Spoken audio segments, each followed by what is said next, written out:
मेरा नाम डॉक्टर कामरान ज़ेब है और मैं कंसल्टेंट जनरल लेप्रोस्कोपिक सर्जन के तौर पे जिन्ना हॉस्पिटल में काम कर रहा हूँ। I have been in this field for the last almost 20 years now. आज का जो सवाल है वो पेंक्रियाज की इन्फेक्शन के बारे में। तो सबसे पहले जानना ये ज़रूरी है कि पेंक्रियाज होता क्या है। पेंक्रियाज उर्दू में हम इसको लबलबा कहते हैं। इसकी सबसे पहले तो देख लें कि लोकेशन क्या होती है।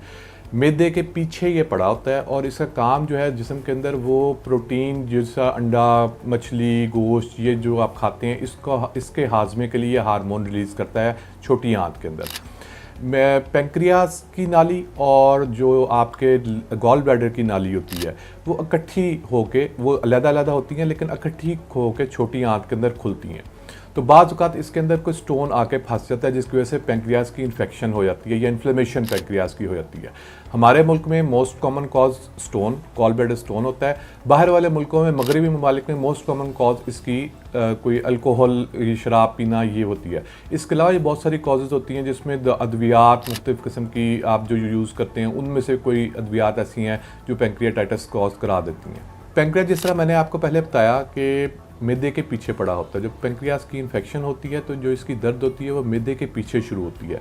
मरीज़ अमूमन ये बताता है कि मेरे मैदे में ऊपर वाले पेट के हिस्से में एक शदीद दर्द शुरू हुई है, या अमूमन बाज़ औक़ात ये पूरे पेट में दर्द के साथ भी मरीज़ प्रेजेंट कर सकता है।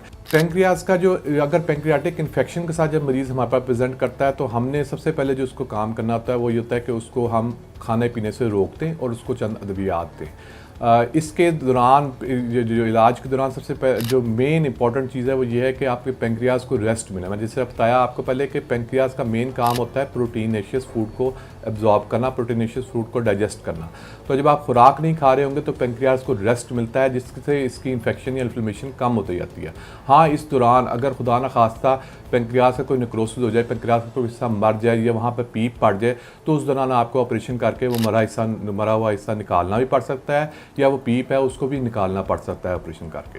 पाकिस्तान में जब सबसे common cause gall bladder stones, अगर पेंक्रियाटाइटिस गॉल स्टोन्स की वजह से होता है तो उसके बाद आपको जब आपकी pancreatic inflammation, pancreatic infection settle down कर जाए, उस एडमिशन के दौरान सेटल कर हार्मोन लेवल्स नॉर्मल आ जाएँ तो उसके बाद हमने पित्ते के ऑपरेट करके निकालना होता है, क्योंकि मेन सोर्स जो गॉल ब्लैडर से स्टोन आया था और उस नाली के अंदर फंसा था जिसकी वजह से रुतूबतें वापस गई थी और लबलबे की इन्फेक्शन हुई थी, वो हमने सोर्स ख़त्म किया था तो कि दोबारा कभी इसकी इन्फेक्शन ना हो।